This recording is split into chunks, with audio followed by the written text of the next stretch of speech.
الحمد لله وحده والصلاة والسلام على من لا نبي بعده فقد قال الله عز وجل في القرآن العظيم فأعوذ بالله من الشيطان الرجيم بسم الله الرحمن الرحيم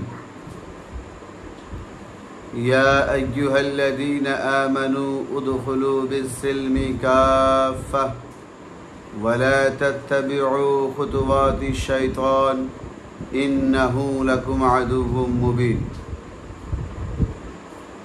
সম্মানিত দর্শকবৃন্দ, আল্লাহ জাল্লা জালালুহু মুমিন তথা মুসলমানদেরকে সম্বোধন করে আল্লাহ পাক বলেন, হে ঈমানওয়ালাগণ, তোমরা ইসলামের সুশীতল, ইসলামের সুসংবিধান, ইসলামের কৃষ্টি কালচার সভ্যতায় পরিপূর্ণ প্রবেশ করে যাও।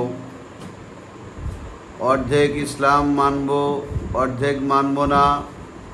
যে কথাটা আমার মনের মতো হবে সেটা আমি মেনে নেব, যেটা আমার মনের কাছে খারাপ লাগবে বা আমার মনের উপরে বোঝা মনে হবে সেটা আমি মানব না।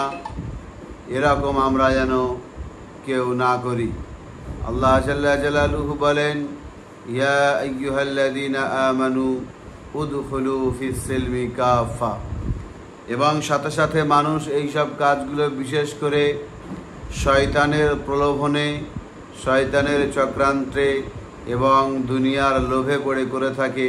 সেজন্য আল্লাহ পাক জানিয়েছেন, ওয়ালা তাত্তাবিউ খুতুওয়াতিশ শাইতান, যে তোমরা কখনো শয়তানের অনুকরণ করো না। সে শয়তান তোমাদের প্রকাশ্য শত্রু, সে তোমাদের সবথেকে বড় শত্রু। তার থেকে তোমরা হেফাজত থাকবে, আশ্রয় চাইবে আল্লাহর কাছে। আল্লাহ রাব্বুল আলামিন তোমাদেরকে সঠিক পথের দিশা দেখাবেন। ওয়া আখিরু দাওয়ানা আনিল হামদুলিল্লাহি রাব্বিল আলামিন।